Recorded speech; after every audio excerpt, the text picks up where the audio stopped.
Kamara wana maintiria Nyakaramogi arwaki ni machiegni weche manyien mag migago kama waluonu weche mopogore kama oting'o nonro kachiel koda pach oganda kotenore koda tho mar okil Mano Kyalo Mbobu mabende nyochiel gi magina Otieno Manyoro kachiel bende pod warango sigana mag rango tend jatend piny masani William Ruto higni 3 nyaka ne odonje telo e kinde sigana mamoko warangane moko weche ma wamiyo pek.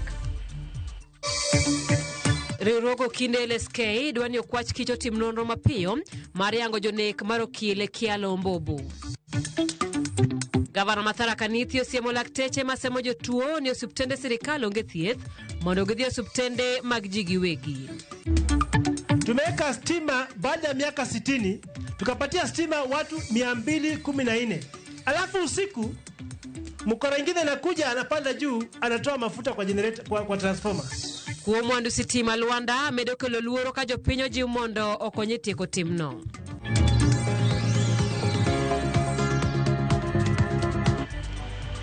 Machiegni Nyakaramogi tudri kodwa namba mar ote machuok en 336 kao kamano bende yudowa e mbui mopogore mag oganda achiel kachiel wantie kacha e mbui mar Facebook bende nyalo twak kodwa e mbui no mar YouTube yudowa e mbui mar X kachiel kod mbui mar Instagram gi mbui mar TikTok nyinga Simfros Okinda. Kawachako eni moko kuom jodak ma Alego Usonga owuok tung Mosuom kod jod bura moko magikoni seo gavana Orengo kendo kwedo maino ma Orengo keto mondo ywa joket mwandu e kaunti ma Siaya.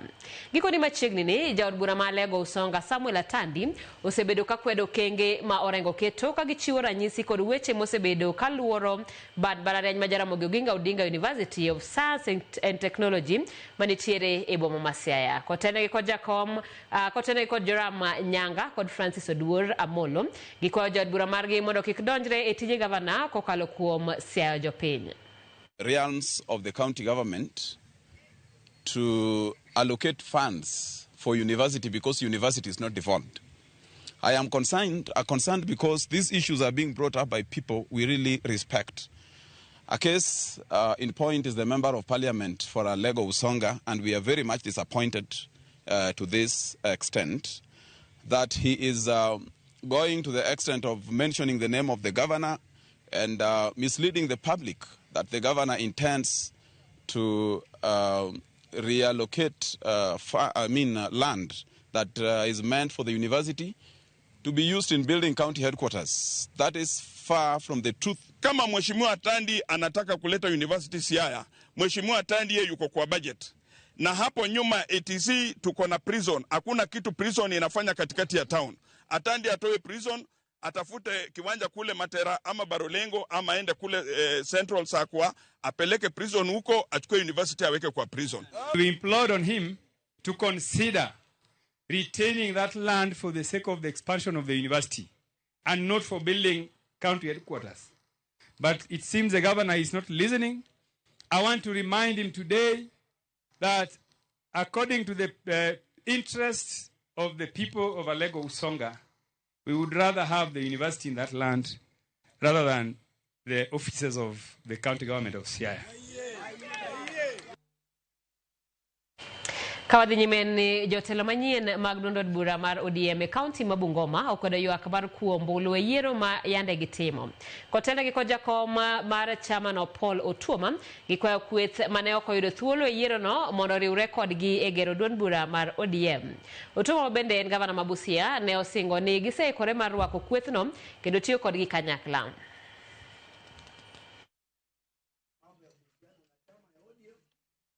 Tunataka sasa hata tukienda kwa coalition yoyote upate ODM iko imara. Yes. Unajua ile ingine tulikuwa tunaona ODM unachukua chama alafu unafungia kwa bedroom. Yes. Sasa unajua hiyo ndio unaweza kupatwa kama umelala. Sisi kama wana ODM we want to be the party of choice here. And pia tunataka kuhakikishia wote ambao walikuwa wanaogopanga saa nyingine mchujo ya ODM. This time tunafanya ODM kuwa democratic. Yes. So that we attract more members. Tumekuwa na mkutano mzuri ambapo tumejadiliana vile tunaanzisha ofisi zetu za sub county zote. Tunataka tuamshe chama kila mahali. Najua kuna mambo ambayo vimeenda kotini na hiyo haiwezi ya sisi kuendelea kazi. Sisi tunachapa kazi. Tuko tayari kufanya kazi hata wale walishindwa na waomba wakuja waungane na sisi. Tufanye kazi tuendeleze hii chama ya ODM. Na ningependa wale kuambia wale wengine mambo ya koti na nini haitasaidia. Asiyekubali kushindwa si mshindani. Lazima ukubali kuna kushindwa na kuna kushinda. Kama ulishindwa, kuja tufanye kazi ili tupeleke chama mbele. Lakini kukimbia huku na huku kwa mambo za uongo haitasaidia. Kawadhi nyimeni jakom komiti mar thieth riwruog gavanas mabende en gavana Mathara Nithi Mano Mudhomi Njuki wacho ni nitiere lakteche ma jwang'o tijegi e osuptende kendo olokore semo jotuo mondo odhi e osuptende mag ji giwegi. E limbe mare mar ng'iyo dongruok lakteche e osuptal ma Chuka level 5, Njuki ofwenyo ni lakteche moko ok donje tich. Okawo riwruog lakteche mondo oluw wachni komedo ni ok giluor kawo chik ne lakteche ma ok ti kaka owinjore. But it has become so uncontrolled and so bad that they spend only an eighth of their time here in the hospitals, and the rest of the time, which is 7 over 8, is spent in their private practice. Yet you're paid non-practicing allowance. We even pay 3 years allowance. And when a doctor is on call, they are also paid emergency allowance for coming to attend to our patients. So our hospitals have almost become ghosts because of this referral system. And I want to tell the people who are listening to me of Tharaka Nithi,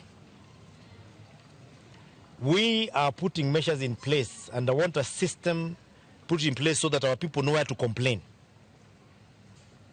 If a doctor refers you to their clinic and you go and find out that the same doctor was seeing you here, sent you there, within confidentiality, you need to report that doctor. Kawa wokanyo wadhi nyaka e kaunti ma Kisii ka manandalo machuok bang' kweth makero sirikal tesre kwedo kit romo ma ibago e kar jot ma jatend piny Nairobi kod jatend piny William Ruto maromo MCAs 100 mawuok e kaunti ma Kisii kod Nyamira oramo ni gibiro bedo kod romo kod jatend piny William Ruto e kar jot mare Katanade. Kagiloso e laro mar od bura kotendgi kod jatend kweth mathoth e od bura no Henry Moracha gikoni kaka jotelo moyier en gima kare bedo machiegni kod piny owacho mamalo mondo gin bende giyude dongruok ne jodak moyierogi. Romo mochan bage kod sirikal kod MCAs mawuok e oganda Bagusi osekelo liet mag siasa motelo ne yiero mabiro.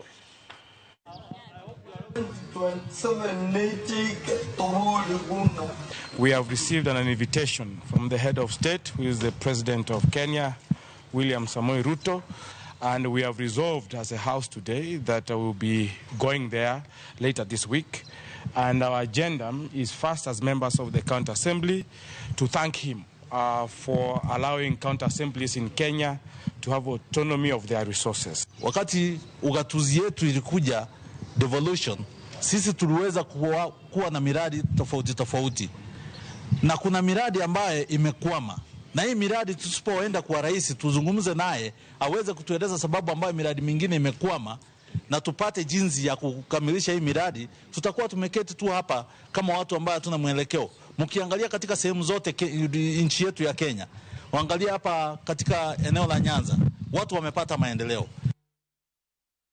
Joboda ojiw mondo luwre kod chike kendo thegore kod njore mag kawo chike lwetgi kendo wang'o mtokni e ndara e sama masira oneno.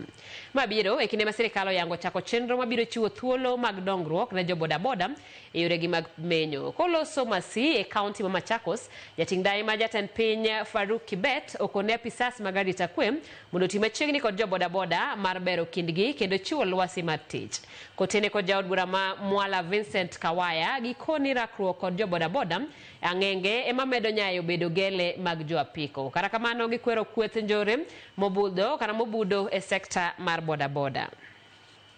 Afrika na ikifika tuwe wenye nidhamu ili tulinde amani, tulinde ushirikiano kati ya polisi na nyinyi. Na vile naona sehemu hii Mheshimiwa Kawaya, hii boda boda ukimaliza kuwanunulia, fungulia hawa wholesale kubwa ya kuuza spare parts, because hapo pia iko changamoto.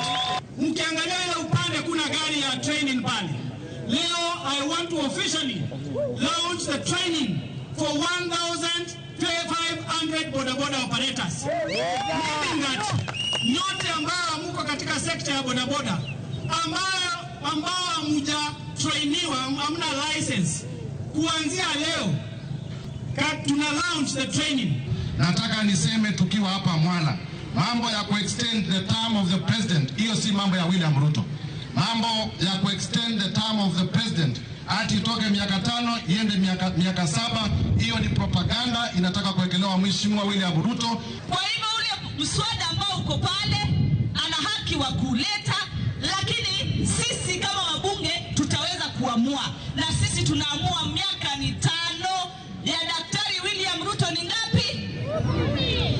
Ile yake ni 10, na yeye alitisha ya kwanza 5, ya pili ya 5 atakuja kuitisha, na ndio tunazidi kumuitisha. Jodak Malwanda idwaro mondo bede ung'ala manyime marito chenro mar sirikal mar chwalo teko sitima ni jel fangwen enengo mar silings milion 150 mondo kik jokwe donjre.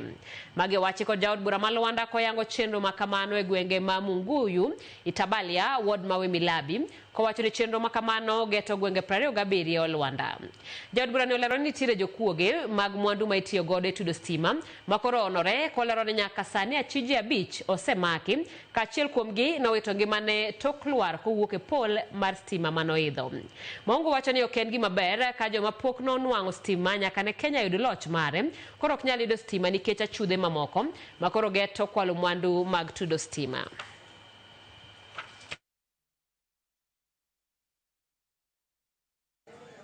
Tumeweka stima baada ya miaka 60, tukapatia stima watu 214. Alafu usiku mkora ingine anakuja anapanda juu anatoa mafuta kwa generator, kwa transformer. Juzi tu hivi tumeweka transformer pale Mundonji Mabungoira. Nimekuwa pale mwenyewe tukaweka stima. Usiku jamaa wanakuja wanakata waya ya transformer ile. Mtu kama yule mkipata mchape viboko mufinye kabisa. Ama hata ikiwa mbaya hiyo stima inyorose. Sina hiyo. Ni makosa kubwa sana. Wananchi wa Itabalia ama Italy, si mmeonja giza? Giza ni mzuri. Kwa hivyo kwa sababu giza sio mzuri, nataka tulinde hii mradi wa stima. Si ndio? Tulinde nini? Kwa sababu mtu akiiba transformer, mtu wa kwanza kabla sisi watu wa serikali tukuje, nani atakuwa kwa giza? So wewe mwananchi hakikisha kwamba ile post ambayo imewekwa kwako, ile waya ambazo zimepita, ile transformer ambayo imewekwa hapa, mumeilinda kama watu wa Italy, si ndio?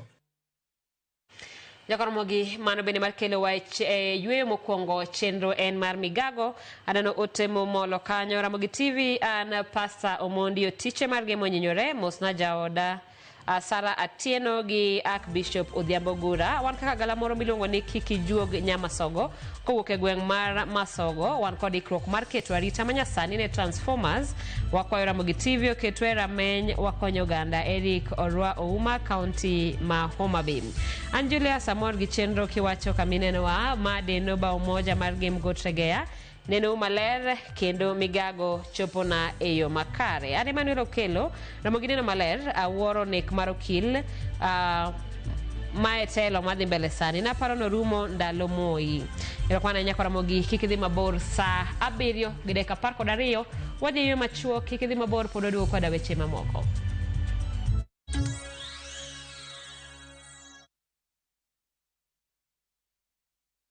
Sayudo nyodo nikelo nyako chia cholokore nyeje lunga ni sandi nango nyako chia mimi giere kendo jalo siko kachandi gimo nyako chia utemo kabino.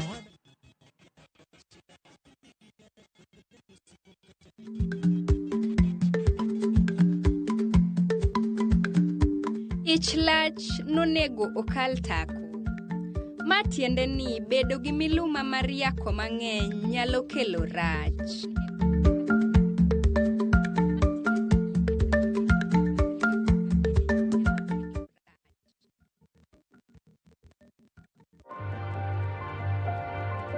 My skin is my identity, my strength.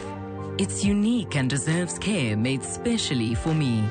Nivea Radiant and Beauty Even Glow, enriched with 95% pure vitamin C and pearl extract for visibly radiant and even-toned skin in just 2 weeks.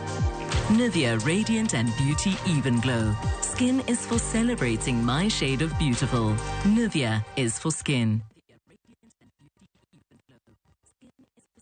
Royal Mabati Factory Limited dier mar lando ni nengo gore piny ahinya. Corrugated kod box profile sani uso ceiling 450 e mita ka mita. Brick tile kuom ceiling 456 ka Roman tile e ceiling 100. Bed gi chuny mokwe ka wakelo ni mabati nyaka e odi kata dalani. Gochno sani kokalo e namba 0722 63 83 83.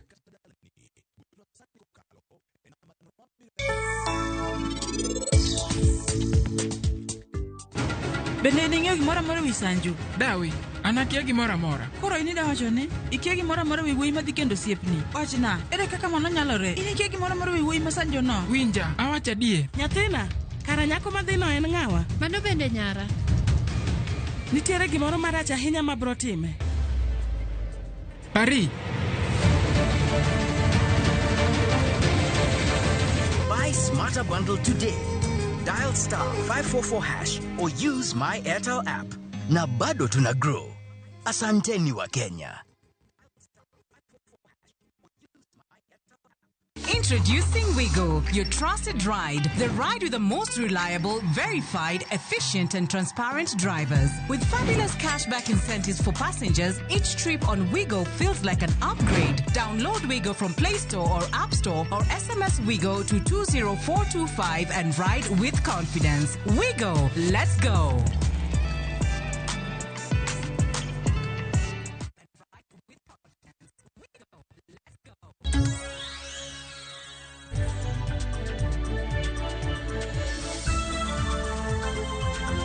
Machiegni kendo nyakora mogi riwruoge okinde pachoka mano LSK okwedo nek marokil Kialo Mbobu manyo chiel gi magina ya pama magadi Odhiambo Manyoro. Jatend LSK Faith Odhiambo dwaro mondo mik okwach kich otim nonro mapiyo piyo mar fwenyo chich manyo chwade gi lisasi kendo nege. Jafwambo marwa Efi Nyakidi nigi ler mathoth.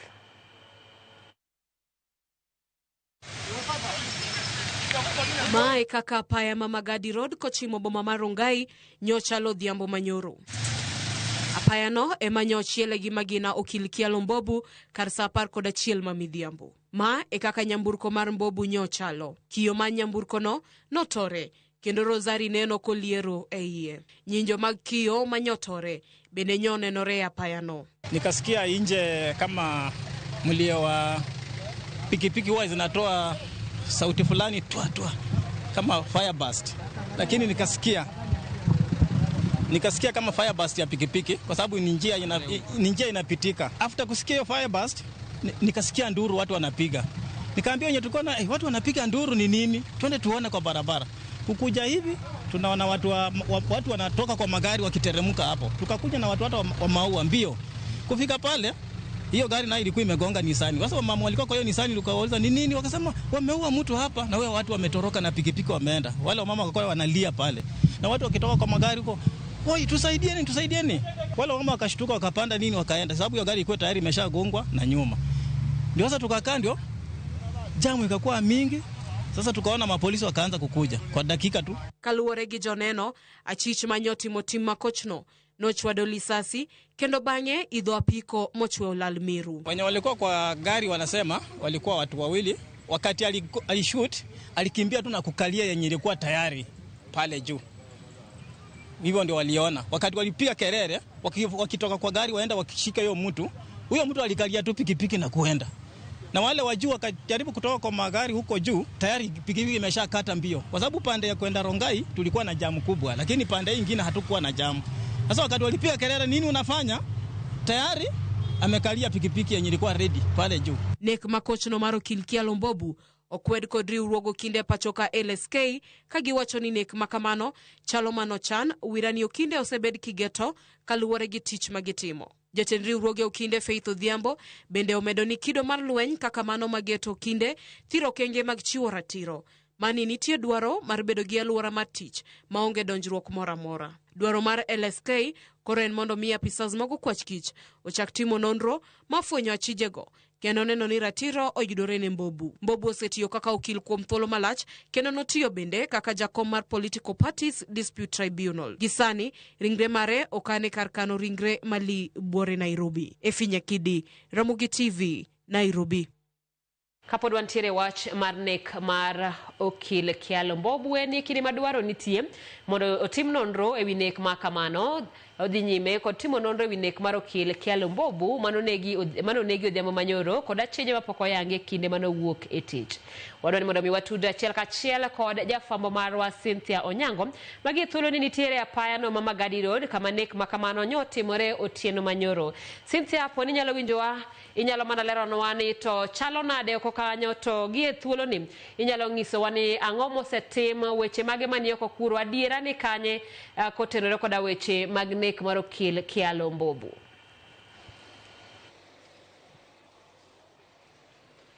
Ageno ni yuda maber ahinya Simfros. Abiro ni achiel kachiel kowuok e apaya Mama Gadi Road. Mano apaya kama nek mar okil Kialo Mbobu ne otimore Odhiambo Manyoro.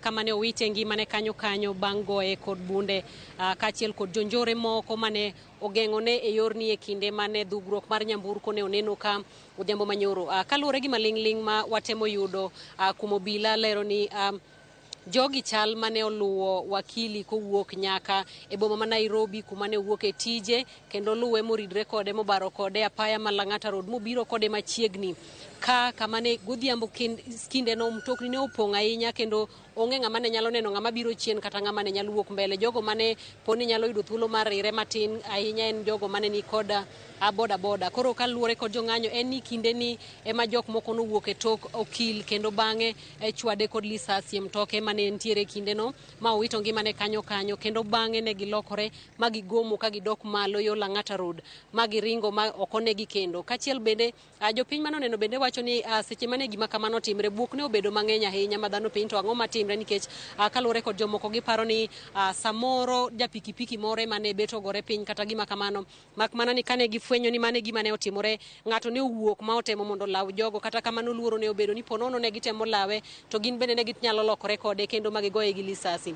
Joneno bende mane otemo neno kaka kane chalo Odhiambo Manyoro giwacho ni ne obedo buok maduong', nikech ka ging'iyo mos ma en kama dhano ng'iyo ga ni en kama ber, en kama dhano ng'ere. Kata kamano ne gibedo kod luoro ka giwacho ni gima kama ne oparo negi ahinya gino mane otimre ne mano Ong'ondo Were, mano MP machon ma Kasipul, ka giwacho ni nodonjo ne gi luoro mang'eny ahinya, ka giparo ni mana kama giparo ni gin kaka oganda ginyalo bete kamoro ka gigo mbaka kata ka girito gino matimre. Kaluwore nitiere bende jomoko matiyo machiegni ka e bath apaya ni kama itemo ger daraja mondo miyo yaw apaya ni obed maduong'. Koro giwacho ni nobedo luoro kuomgi ahinya. Kata kamano Simfros, gima bende watemo yudo en ni kaluwore kod ng'ama ne okil en nyalo bedo ni samoro jogi gin jok ma osebedo kaluwe kuom kinde malach ahinya, nikech par ni ma en ng'ama osebedo ka omako buche moko e doho kacha ma bende samoro dipo ka ne okele machiegni kachiel kod jogo mane nyalo gombo tieko ngimane. Obila bende wacho ni kinde mane okil ogoye kod lisasi, ne ogoye kod lisasi 5 mane okawo ngimane kanyo ma ok ne oyudo kata mana thuolo mar sudo, ma bang'e ne omiyo mtoke no otumo jogo mane ni mbele ne, kendo bang'e dogo ng'ama ne ni chien bende obiro mochako tumo. Gino mane okelo buok maduong' ahinya ka dhano piny to kwani ang'o mane otimore. Kata kamano nonro margi gie sani dhi nyime mar luwo machiegni ni to ponono jogi gin jogo ma osebedo ka luwo kuom kinde malach. Nyalo bedo ni ne gichako luwe kod kuma otiye, koso ne kamoro mane bet orome gi jomoko ma otudre go kagi kacha mondo mi ofweny, nikech Simfros kaka ing'eyo mtokni ma wariembo gi e sani gin mtokni ma ponono ng'ato wuok kamoro achiel kadhi kama chielo, yot ahinya mondo mi ing'e ni ng'ani ne owuok kama chal kama kadhi kama chal kama, nikech kama wantie ni kopogre kod dhugruok mag mtokni ma samoro ne nyalo kelo tich matek mar ng'eyo ni ang'o mane timore e tok ng'ato kata e mbele ng'ato, kama wantiere ni bende onge ranyisi moramora mar wang' dede manyalo konyo ng'eyo kaponi jogo inyalo ne kata ni gin joma ne oseluwe kuom kinde machalo nade, manyalo fwenyo ni pikipiki mane gidho ne en pikipiki machalo nade, manyalo fwenyo ni girwakore machalo nade, kata manyalo fwenyo ni gin rowere kata gin jogo ma hikgi chalo nade. Kata kamano kaluwore gima notimre, ng'eny joma noneno gino wacho ni gima kama ok ne otim kod jogo ma opore, ne en gima otim kod jogo ma ong'eyo gima timo, kaluwore ne ging'eyo maber ni kama gintie ni en kama onge ng'ama nyalo neno gie, kendo ne en kinde ma mtokni opong' to dhano bende ng'eny gi ola odala. Kuom gigi wacho ni mano ng'ama ok ne otimo gima okia, ne en ng'ama gima ne otimo gima ong'eyo, kendo kikor gigi wacho ni ma gima kelo luoro mang'eny ahinya e kindgi, ka giparo ni kuom oganda kuma dhano bete, kuma dhano chung'e apaya kama giparo ni samoro gin kama onego bed ni gin kama ni kod arita makare, gima kamano timre, kendo kikor gi ne giywak ni sama ne gini otimre ne okawo thuolo malach ahinya mondo mi obila chop ka mang'e ni to en ang'o mane otimore, ka giwacho ni mano bende ne okelo pek, kaluwore ni apaya ma odich kaka apaya machal kama onego bed ni obila ni machiegni ahinya mapo nono gima kamano timore to inyalo lu machiegni. Kata kamano Simfros gie sani obila pod tiyo machiegni ahinya ka gitemo nono ni to en ang'o mane otimore to ang'o mane nyalo kelo gima kama mondo mi olu machiegni ofweny ni jogo mane onego okil Chalo Mbobu odiochieng' manyoro ne ni kod nia mane, ang'o mane gipango, ponono ng'atno mane oorogi en ng'ama ne dwaro ang'o, to anyuola mare bende ni kod mane ma ginyalo wacho mondo mi okony machiegni ahinya e luwo nek makama ma pod omako chuny oganda, omako chuny osiepe mane medo tiyo kode, omako chuny jogo mane ong'eye. Kata kamano Simfros pod wamedo ng'iyo koni gi kocha mar fwenyo ni to en ang'o ma obila nigo nyaka sani, anyuola wache ang'o, osiepe mage wache ang'o, to kaachiel kod jopiny gin gi paro machalo nade wi nek makama kalur ni ok en nek ma ji ong'iyogo, en nek manopoyo oganda, kata bed mana ni obila ni kod ranyisi makage kacha ma ginyalo keto kamoro achiel. Kwayo ma wayudo kuom oganda en ni mondo nek makama olu machiegni ahinya kendo jogo mane otimo nek makama olu kendo kawnegi ondamo mar chik mager. Kanyalo mana duoki chien matin ne joneno, okil Chalo Mbobu ne en ng'atno mane olony ahinya e lony mag chike kendo ne obedo japuonj mar mbalariany ma Nairobi kendo nopuonjo kinde kagi kacha mane obedo kod ng'eyo matut ahinya to ewi manyo neno e kinde ma bura omaki e doho, ka giwacho ni en ng'ano mane omiyo gibed kod lony ma kagi kacha, ne opuonjogi, ne omiyo gi tudruok kendo ne obedo machiegni ahinya kod josiasa ahinya to e kind siasa ma 2017 ma bende ne obedo jakom mar duol mane rango machiegni chochni manyalo bedo e kind buche mapachoka. Koro mano ne omiyo oyude ler ahinya kendo ne omiyo kele machiegni makaponi kinde mane nek mare makama otimre otieno manyoro nokelo luoro mang'eny e chuny oganda kendo nyaka sani jopiny pod meno mana ywak ka gikwayo sirikal mondo ti machiegni ahinya kod joneno kaachiel kod anyuola mondo ratiro oyudre ne anyuola mar okil Chalo Mbobu. Simfros. Erokamano ahinya Cynthia kuom miyowa nonro matut mar okil Chalo Mbobu, kendo ang'eyo ni pod en yo mararieya mar luwo tho mare kaluwore koda nek magalagala mabedo osebedo kae thuolo mamoko ma nyaka sani yudo ka duoko pok oyudore, kendo ok ang'eyo ni gie thuolo ni bende nitiere nonro moro amora kopogore koda rango kamanye masira mane otimore, ka nonro moro amora osechakore poni okil kata jomgo matimo nonro osebiro kanyo mokwanyo moko kuom nonro ma gidhi tiyo godo e temo manyo achije ma kamago. Cynthia.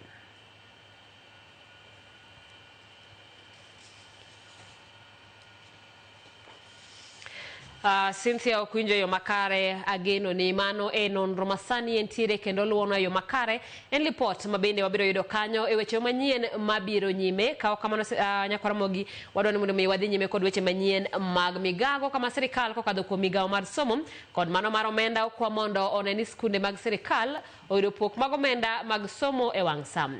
Magi weche mag seneta ma Bungoma David Wafula Wakoli kane gichiwo kompyuta kod taulo mag ria e skund nyiri ma Koywa. Magi wache sema chike manyien dwani kuong pidh puodhi akaunti mag sikunde kapok ochiwne gi omenda, gino makelo deko mar omenda chopo ne skunde.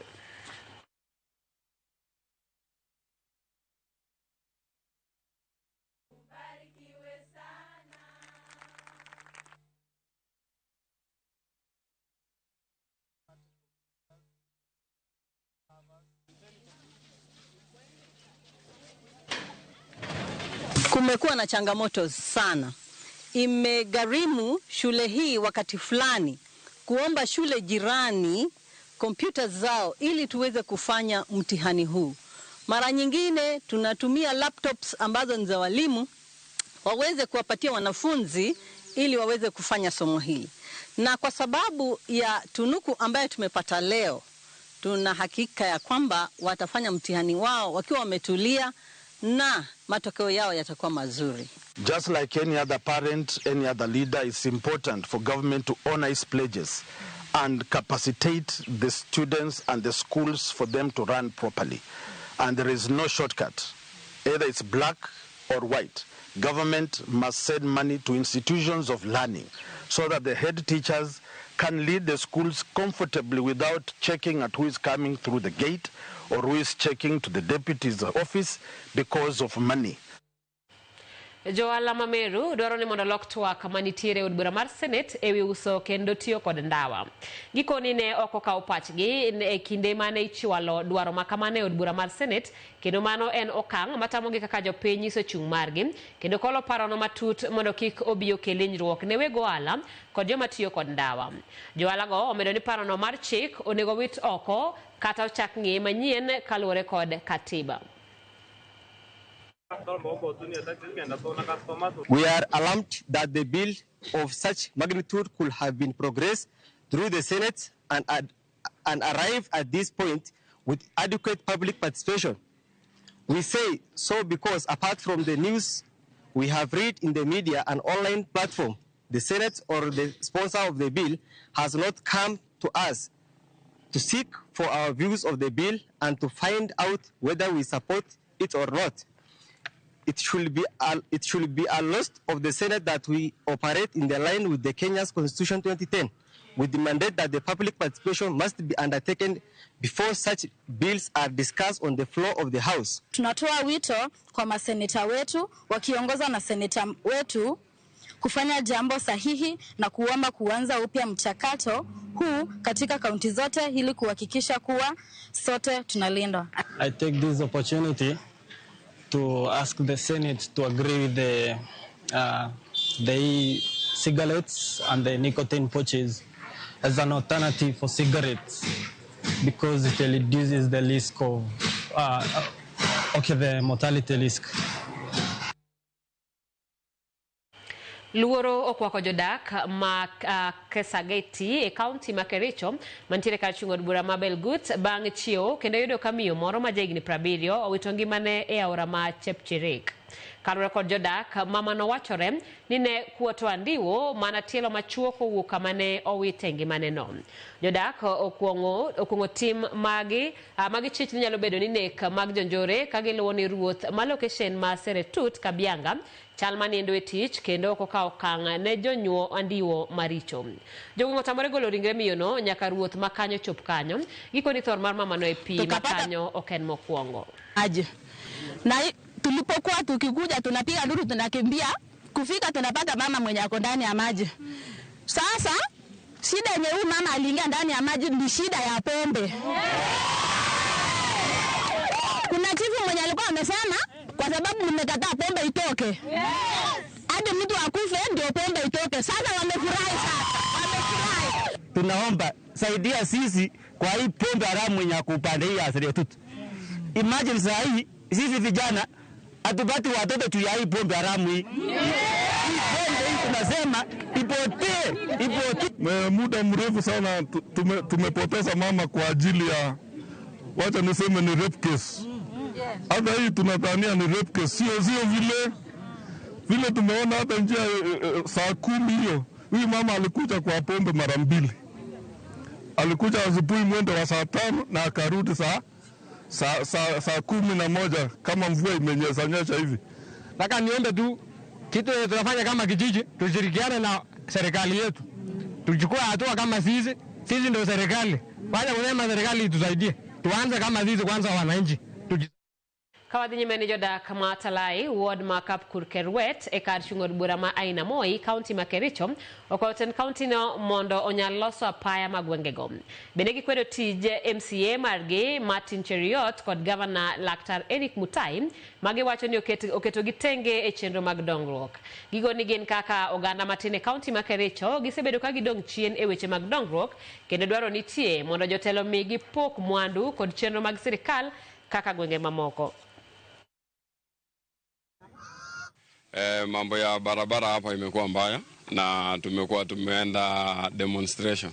Last time tuli demonstrate na tukapanda ndizi hapa kwa barabara. At least wakatusikia.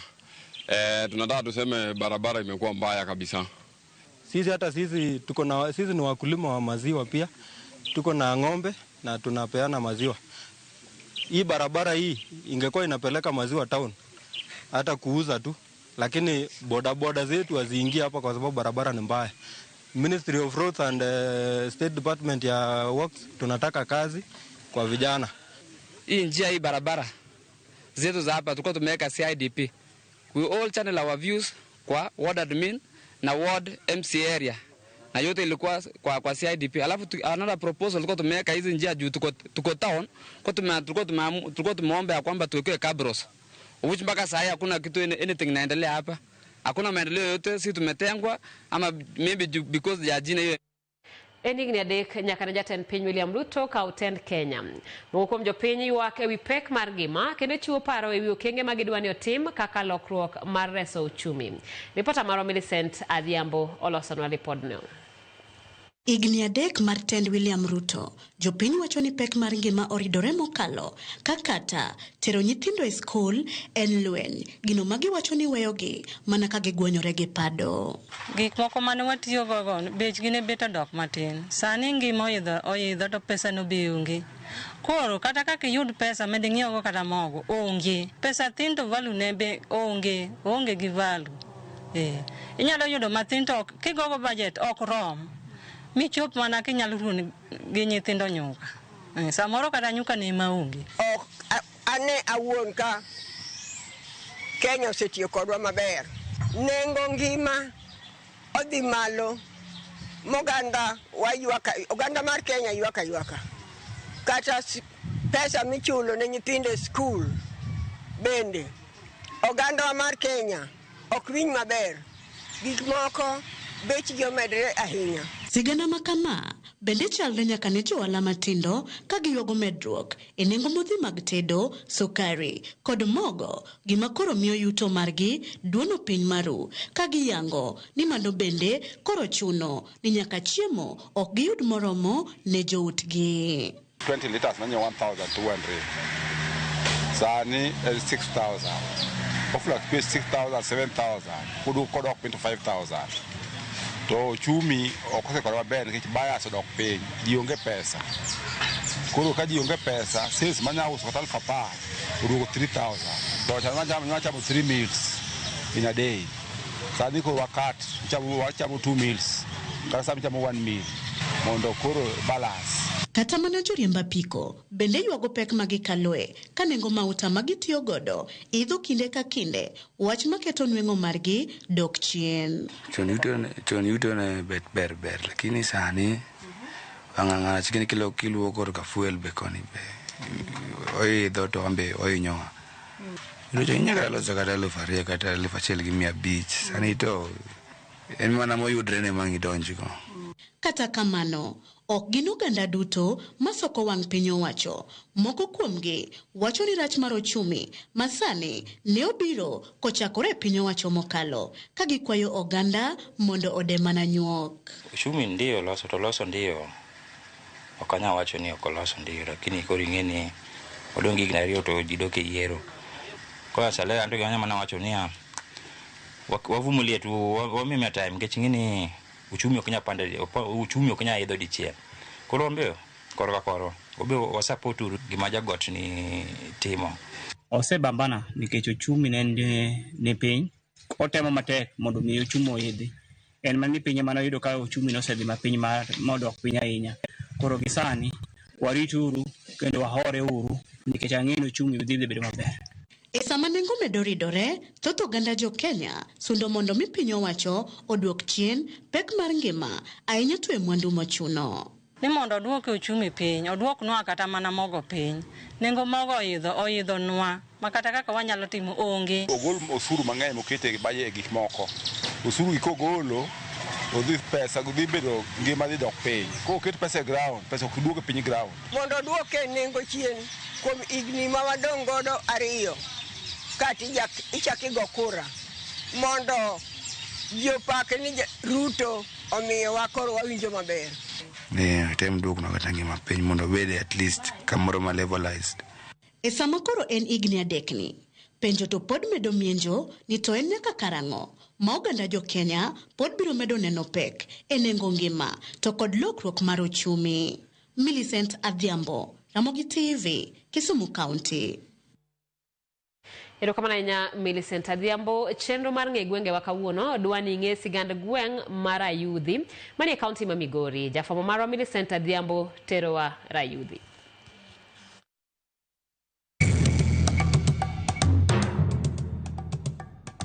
Karamogi Ajwang' machiegni kendo e tielo machielo e chenoni mar ng'e gwengewa. Jumani kalapapla mar ng'e gwenge oke kaunti ma Homa Bay. Ofuyo ma odhi opiyo e gweng' ma ong'ere ni Rayudhi mayudore e kaunti ma Migori. Ka iselimo kata isewinjo gweng' ma iluongo ni Rayudhi, ang'o mabiro e pachi? Nyakaramogi, kapok wayudo adieri mar wach kotenore kod nono mar nying gweng'ni mar Rayudhi, we wawinj anena ni pa jodak makae to chalo nade kotenore kod gima dine mi chak gweng'ni ni Rayudhi. Ne nitie yien moro kama niluongo ni Rayudhi, nong'eny kuondgi. Ne en yien mo manyadundo kama. Ne en yien mo manyadundo kama to nochalo gima nigi kuthe kama. Koro nong'eny area ka. Emomiyo ka nochak ni Rayudhi. Nitiere Roman Catholic ma nitiere miluongo ni Rayudhi. Koro ka nosebedo obedo popular, no koro villagers be koro chako wacho ni kaber mondo luong Rayudhi. Gweng' mani nochak ni Rayudhi nikech kama ne nitiere en kamoro matin mane go mipira, kaeto Rayudhi no ne nitie yien moro kanyo ma kata kopo ni watieko to wabede tiende. Koro Rayudhi no ne ok en yien achiel kende, ne gin yiende mathoth kanyo. Rayudhi ni nochakore kaluwore gi kanisa Catholic mane nika. To yien moro bende ni kanyo mar Rayudhi. Ka jaduong' Ambrose Mitende nokelo kanisa kanyo, koro nong'ere ni Rayudhi Catholic Church. Mana kamano, mane paro mopogore ma jodak oselieko kotenore kod nono mar nying gweng'ni mar Rayudhi. Koro we wawinj anena ni adieri mar wach motenore kod kukune ni kanye manomiyo ochak gweng'ni ni Rayudhi to nochakore nade. Ne nitie kanisa moro noket ka mar Catholic. To kanisa ni ne nitie yien moro ne ni tiende kanyo ni Rayudhi. En mane ne noket leme tiende momiyo noluonge ne Rayudhi. Ne ni yien moro ma ogar kama to kegore kama to ite to ng'ich. Koro miyo dhulu luonge ne Rayudhi. Koro omiyo ka nochak Rayudhi. Koro bang' mano to dhi adhiya kamano ma skul be ochakore be mana kanisa no. Koro we wawinj anena ni Rayudhi ni humbe landore kod weche kata timbe mage. Gima watime Rayudhi ka en mana pur, wapuro tiang' goduma, rabolo ni kuondgi, yien be wajopith mag yien. Korwa koni pure, ji mang'eny puro tiang' to gi ohala be nitiere, ng'eny ji timo ohala. Kako ng'ewa ka nitie ka especially kaka jomatindo. Jomatindo nigi club moro ka. Koro club no ng'ire makata dhi mna kanye tiwacho ni Rayudhi Football Club nitie ka. Kaeto nyithindo bende masomo mantiere primary ok giracha ahinya kuom kalo. Rayudhi ka gimwa ng'ere go ahinya mokwongo en Rayudhi Football Club. Mar ariyo, Rayudhi ka kar maendeleo. Ka kar maendeleo mar biashara to gi pur. To bende gweng' mar Rayudhi osedongore e yo mora mora nyaka ne ochakre. Dongruok ma wan go Rayudhi ka en waneno ka sani wan gi lam ka mayom, waringo mayom, gedo waneno ka dhi maber ok orach ahinya, but pod wadwaro maendeleo. Kata king'iyo Rayudhi primary kaka ogerore sani opogore kaka ne en chon. Kasto nitiere private schools moluoro sani Rayudhi ma opogore kaka gi chon. Ndara be king'iyo ndara sani en ogoye lam to chon en ga rough road ma nokober sana mostly ka koth ochwe. Sani koro Rayudhi osebedo maduong' en gi primary chakre ECD nyaka koro en kama koro gike no nyaka ochako nyuolo nyaka secondary school bende wan godo kanyo. Wan gi stima Rayudhi, mano dongruok mane onge chon. Mar ariyo, wan gi secondary school mano chak higni mokalo. Mano dongruok mosebedo ka. Rayudhi ka wan gi dukni to gi wach somo man malo ka. To gin rem kata kwayo mage ma jogweng' mar Rayudhi gombo ni okel e gweng'ni mar Rayudhi mondo Rayudhi odongre ometni ochal kod kuonde mamoko. Osiptal waonge go machiegni ka. Waonge dispensary, walao dispensary mabor. Wagombo ni kinyamiwa dispensary Osiptal wanya bedo maber, wadwaro police post onge gweng'wa kabi. Waonge chiro mamine nyalo use, kaka wan mine waonge market, to gi lights be onge. Wan gi kibendni moko matindo tindo mawatime business, but lights onge. Makai uso nyaka late hours, koro kaka inyadhi ot nyalo tami. Koro chuno ni wang'ado time bedo ma short. By gimoro sa 10 kata sa 11 kama isechako pak, to sego ko kayudo ka joma no dhi tije biro mondo onyiew gik moko. Wadwaro ni sikundwa mar primary kod secondary school obede malo makata kopore nyalore, to ok ni wan mine udi mar chieko gi wamanya kata kamoro mondo gerre gorofa mondo bed malo makata kopone ng'ato nwang' to wacho ni Rayudhi no ger ka gorofa. Rayudhi ka gimware mahinya en kama chalo chiro. Kech ka biashara nitie, wan gi biashara matimore Morning Star ka. Light de bed kama duong' mar security light mag biashara. Tichako chiro Rayudhi ka do bedo kama lich ahinya. To atemo kwayo ni kaber kaka sani sirikal wan godo machiegni ni. Otem miya gik moko manyalo timore Rayudhi, kech machalo kaka gedo, machalo kaka school mar secondary ni ka. To secondary no onge gedo maber, classrooms onge go, onge kod lab. Lab no be wadwaro. Koro ka jumbe maero waka nyalo yie, to tema tek mondo mi wara lab. Pur wan gi sida. Nyo watero niang'. Niang' no poko miwa nyaka sani en dweche madhi 2. Koro wamako mwadhi yudo akeni usigi kadek. Koro wapenjo sirikandwa mwango oparwa ni wan jopur wadwa timo nang'o nikech sani niang' adwa nado, mbolea onge, joma dwa na onge, pesa be pok omiya. To gima timore soni gaje botam wan ng'eyo ni transaction mantiere en nang'o. Nyakwaramogi mana kamano gikanyo mwachopo gode gi komatelo makawuono e chendoni mar ng'e gwengewa. Medikete mane wang' joe Maramogi nikech kae emomedo kelo ni nono mar gwenge mopogore. Onyalo bedo gweng'i kata mara, omiyo warom kendo juma manyien kuma duogo ni kod nono mar gweng' machielo. Oriti Masani, erokamano kuom bedo kodwa. Nyinga Millicent Adhiambo, kata kihero inyaluonga ni Nyaboma.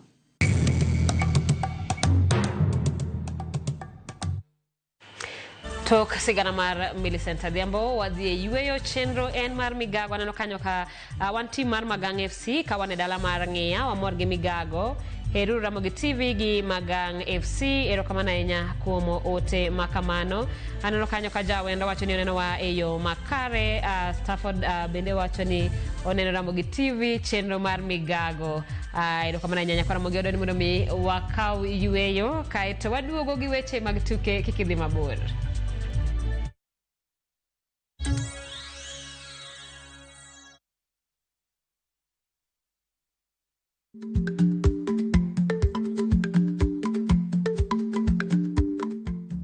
Icha gweno to ichao gwang'. Matiende ni kapok ing'ado bura ewi wach moro amora, kuong inon ng'ama rach.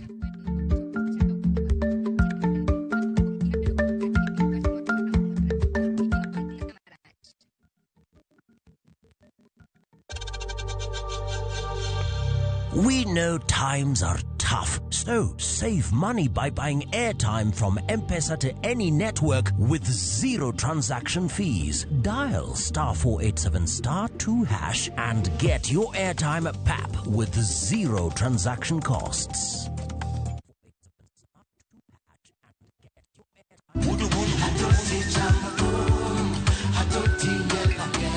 Woktich ka woktich wakelo ni duon ya wotonagi. Kabende tichario katichario nyakumunga juang en odiochieng' mar yuto mari. Chieng' tichadek katichadek nyakumunga juang en odiochieng' mar mine nyalo kachiel koda weche hera. Awendo kachopo tichang'we nyakumunga juang wakelo ni kama nene, yani TBT kod thume mamit mokalo. Furahi the edition and thum kaliech. Loso kapuoyo nyakumunga juang. Ka wakelo ni jo thumbe mopogore opogore. Kanyo no bende wakelo ni gimiluongo ni bass Yawan.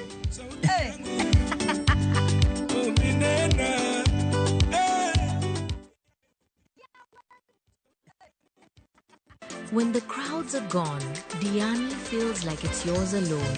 Rediscover romance with sunset dinners by the ocean. Dance and laugh with your crew on the white sands. Or simply breathe solo as the waves crash softly at your feet. This low season, experience the beauty of Diani from only 34,300 shillings for 3 nights via SGR. View Travel makes Diani's magic more within reach. Book today and enjoy the ease of Liva Pole Pole. Visit viewtravel.com or call 0703 254 254. View Travel. Dream, explore, discover.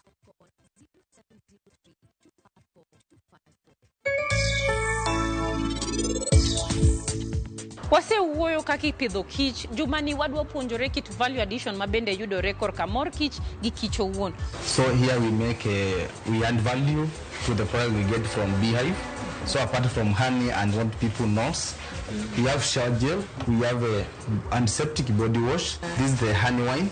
Koro kisekete groove karkanyo, bedna noko komoko. Koro onego benwa shot mondo sistema japur tere puodho kikolwar. Buy Smarter Bundle today. Dial *544# or use my Airtel app. Na bado tuna grow. Asanteni wa Kenya.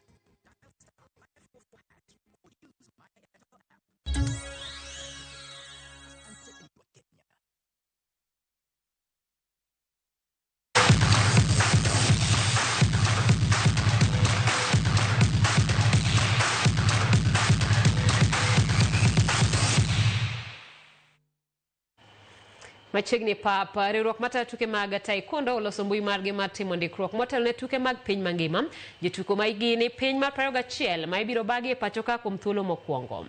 Jotugo moyo 3,000 kowuok e pinje 150 igeno ni biro molo pachoka motel ne chakruok tukegi ma ibiro bagi e lap Mamo International Sports Center Kasarani e kind tarik 3 nyaka 6 dwe mar 12 higani.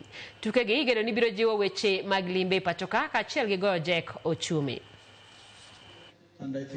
Kwanza nachukua fursa hii kuwashukuru sana serikali ambao walitusaidia tukaenda tukafanya bidding na tukashinda, na pia wametusaidia sana katika mchacheto wa kuweka LOC pamoja. We are not taking it for granted and we will walk the journey with the government. This is the first time katika nchi hii kutakuwa na mchezo mkubwa zaidi. Nchi zaidi ya 150 zinakuja Kenya, na hiyo itacontribute sana kwa uchumi wa nchi hii.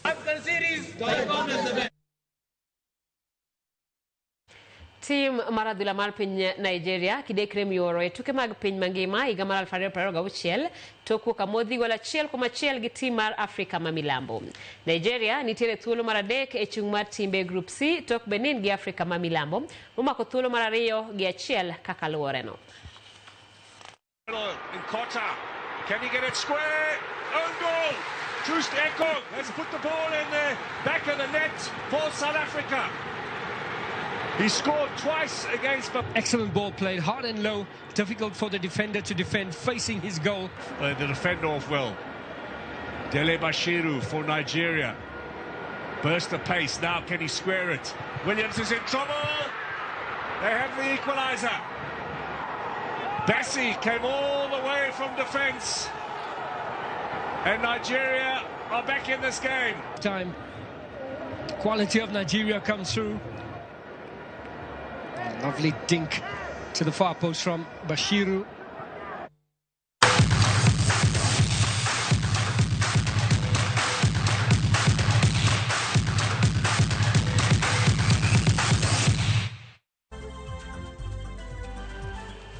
Nyakoro mogi wadon mi walora gi kanyo e thuolo mar weche manyien mag migago. Brian Oscar wacho ni makare kantie Mandera East mostama mana Nyambas kantie game ndere kod Danwa Monica Odera. Edo kamano komulo Cheryl wacho ni mostama mana Pamela gi baba eno kagen nyaka Sigoti awinjikan Kisumu Town. Rigano Tieno wacho ni oneno wa maber kabisa. Akinyi Mary wacho ni oneno waka intiere Siaya Ugunja.